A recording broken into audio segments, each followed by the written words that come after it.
क्या आपके साथ भी ऐसा हुआ है? आप परफेक्ट एंट्री का वेट करते हो, अपना स्टॉप लॉस लगाते हो, टारगेट लगाते हो, पहले आपका स्टॉप लॉस हिट होता है और फिर उसके तुरंत बाद आपका टारगेट हिट हो जाता है, वो भी बहुत फास्ट तेजी से।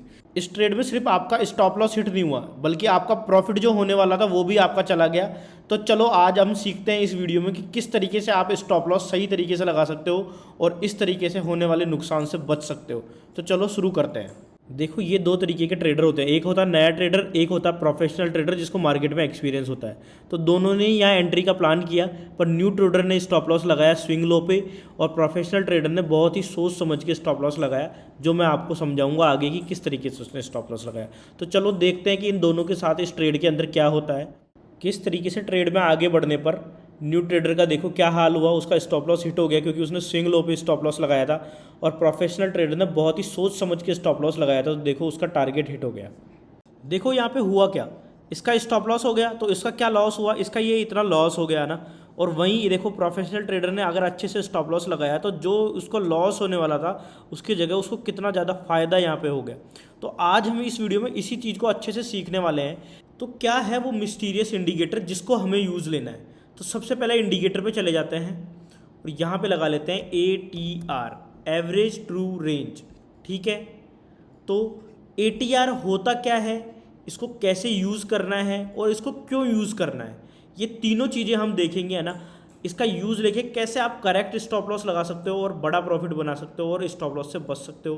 तो चलो सबसे पहले टॉपिक ले लेते हैं कि ATR होता क्या है। तो ATR होता क्या है, ATR बेसिकली पास्ट जो 14 कैंडल्स है ना, 1 2 3 4 5 6 7 8 9 10 11 12 13 14, इन 14 कैंडल्स का एवरेज क्या साइज है ये हमको ये बाय डिफ़ॉल्ट बताता है। ठीक है, देखो ये यहाँ पे इस कैंडल के इस जैसे जिस भी कैंडल पे आप लाओगे उससे पिछली 14 कैंडल की ये एवरेज साइज बताएगा। ठीक है, अब ये इसकी बाय डिफ़ॉल्ट सेटिंग है कि ये 14 कैंडल की बता रहा है। आप यहाँ पे 5 कर सकते हो, आप चाहो तो यहाँ पे 50 कर सकते हो, पर आपको यहाँ पे करना क्या है, आपको बेसिकली इसको 14 ही रखना है, यही इसकी बेस्ट सेटिंग्स रहती है।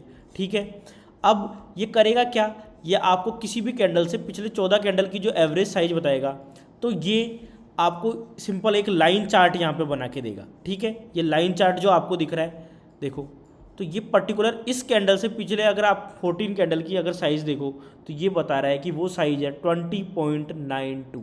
ठीक है, ये इस तरीके से काम करेगा। अब आप में से बहुत सारे लोग सोच रहे होंगे कि यार मैं ये ATR वगैरह को यूज़ ही क्यों करूँ, मैं तो जब भी जो भी स्विंग होगा उसके मैं तो $10 नीचे कर लूँगा, मैं तो ₹10 नीचे लगा लूँगा, 10 पॉइंट नीचे यहाँ स्टॉप लॉस लगाऊंगा मैं तो। पर देखो इस तरीके से ये काम नहीं करता है ना। अगर आप हर स्टॉक में इस तरीके से देखोगे कि स्विंग के मैं 10 पॉइंट नीचे लगा लूँगा तो ये काम नहीं करेगा।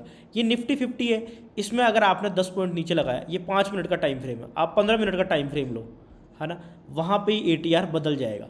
वहाँ पे हर कैंडल की साइज बदल गई है तो वहाँ पे वॉलेटिलिटी बदल गई है। आप निफ्टी 50 की जगह अगर बिटकॉइन लोगे तो वहाँ पे वॉलेटिलिटी और ज़्यादा होगी और आपका स्टॉप लॉस और बड़ा आना चाहिए।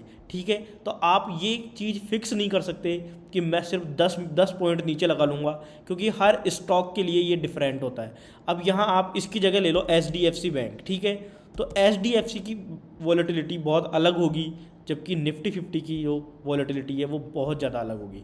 ठीक है, हर स्टॉक में ये बिल्कुल अलग तरीके से काम करता है। अब आप HDFC का अगर वॉलेटिलिटी देख रहे हो तो ये है 4।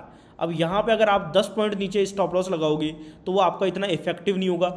अगर आप यहीं पर टाइम फ्रेम बदल दोगे तो फिर भी इसकी देखो, फिर इसकी एवरेज साइज आ रही है वो है 2। ठीक है, तो आप इफेक्टिव अगर आपको स्टॉप लॉस लगाना है तो आपको ATR यूज़ करना पड़ेगा।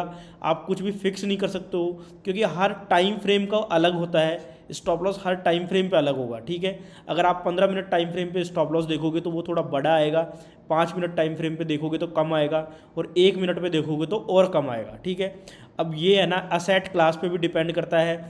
अगर कोई ब्लू चिप स्टॉक है तो उसके अंदर स्टॉप लॉस कम रहेगा, जबकि क्योंकि उसमें वॉलेटिलिटी कम रहेगी। इंडेक्स में देखोगे तो वॉलेटिलिटी ज़्यादा रहेगी तो अपना स्टॉप लॉस है वो थोड़ा ज़्यादा आएगा। और अगर आप क्रिप्टो करेंसी में देखोगे तो स्टॉप लॉस बहुत ज़्यादा आएगा। तो हर जगह आपका 10 पॉइंट नीचे वाला स्टॉप लॉस कभी भी काम नहीं करेगा। इसलिए हमको ATR का यूज़ करना होता है परफेक्ट स्टॉप लॉस और इफेक्टिव स्टॉप लॉस लगाने के लिए। सो ATR बेसिकली हमारा एक्स्ट्रा जो लॉस होने वाला है ज़्यादा बड़ा स्टॉप लॉस लगाने से या ज़्यादा छोटा स्टॉप लॉस लगाने से, उसमें हमारा बचाव करता है और बिल्कुल एग्जैक्ट स्टॉप लॉस हमको देता है। तो इसलिए हमारे एक्स्ट्रा मनी को वेस्ट करने से बचाने के लिए हमको ATR यूज़ करना है। अब यहाँ पे एक चीज़ का ध्यान आपको और रखना है, वो क्या है कि जहाँ पे भी आपका कर्सर होगा, ठीक है, ATR की वैल्यू उस कर्सर से पिछले 14 कैंडल की वैल्यू दिखाएगी, ठीक है। तो आपको ATR का रीडिंग करते टाइम है ना बिल्कुल फिक्स, जहाँ से आपको देखो यहाँ के, तो यहाँ पे ही आपको कर्सर को रखना है और इस वैल्यू को देखना है, ठीक है। अब आप स्टॉप लॉस कहाँ पुट करोगे, जैसे आपका रिसेंट स्विंग लो है ये, ठीक है, तो आपको स्टॉप लॉस कहाँ करना है, इस कैंडल पे गए, ATR 2.27 है, ये वैल्यू है 1673, ठीक है। तो आपको स्टॉप लॉस पुट करना चाहिए 1673 माइनस 2.27 यहाँ पे, ठीक है। तो अब आगे से आपको ध्यान क्या रखना है कि आप जब भी आपकी कोई भी स्ट्रेटजी है, ATR आपको कोई स्ट्रेटजी नहीं दे रहा है, ठीक है, ये आपको डेफिनेट ये नहीं बता रहा है कि यहाँ बाय करना है और यहाँ सेल करना है, ये सिर्फ आपकी एक्यूरेसी को इम्प्रूव कर रहा है कि जो आप स्टॉप लॉस लगा रहे हो उसको करेक्ट, स्टॉप लॉस को करेक्ट लगा सको, ठीक है। ये कोई आपको बाय या सेल सिग्नल नहीं दे रहा है कि आप यहाँ खरीदो और यहाँ बेचो, ठीक है। तो ATR को आपको आपकी स्ट्रेटजी के साथ कंबाइन करना है, ठीक है। आपकी कोई भी स्ट्रेटजी हो, चाहे आप प्राइस एक्शन सिंपल देख रहे हो तो उसके साथ कंबाइन करो, आप अगर किसी इंडिकेटर का यूज़ करते हो, आपके लिए वही बेस्ट परफॉर्म करता है तो आप उसके साथ यूज़ करो, ठीक है। हर किसी की ट्रेडिंग स्ट्रेटजी बिल्कुल डिफरेंट होती है, ठीक है। तो आपको ये नहीं सोचना है कि बस ATR लगा लिया हमने, अब हर बार स्विंग लो के नीचे ATR लगा लेंगे और बाय सेल करते रहेंगे और प्रॉफिट बन जाएगा। ये मार्केट इस तरीके से वर्क बिल्कुल भी नहीं करता है। आपको ATR सिर्फ आपकी स्ट्रेटजी की एक्यूरेसी बढ़ाने के लिए काम में लेना है, ठीक है। आप ऐसा नहीं है कि सिर्फ इसके बेस पे ट्रेडिंग करना चालू कर दो, ठीक है। तो अब आपको आज इस वीडियो में सीखने को मिला कि कैसे स्टॉप लॉस को ज़्यादा एक्यूरेटली लगाया जा सकता है और अपनी एक्यूरेसी को अच्छे से बढ़ाया जा सकता है। आपकी एक्यूरेसी कितनी ज़्यादा बढ़ेगी वो आप खुद बैक टेस्ट करके देख लो। जब भी आपको स्टॉप लॉस हुआ है तो अगर आपने ATR का यूज़ किया होता तो आपको कितना बेनिफिट इसका हो सकता था, ठीक है। अब अगर इस वीडियो को आपको पसंद आया है तो भाई इस वीडियो को लाइक कर दो, है ना, और चैनल पे तो आप बने हुए होंगे, है ना। ये मेरे एक्यूरेसी इंप्रूवमेंट जो वीडियोस थे उसकी सीरीज़ का दूसरा वीडियो था। एक हमने ब्रेकआउट पे वीडियो बनाया था कि कैसे ब्रेकआउट को आइडेंटिफाई करें। तो इस वीडियो का लाइक टारगेट हम रखते हैं 200, ठीक है।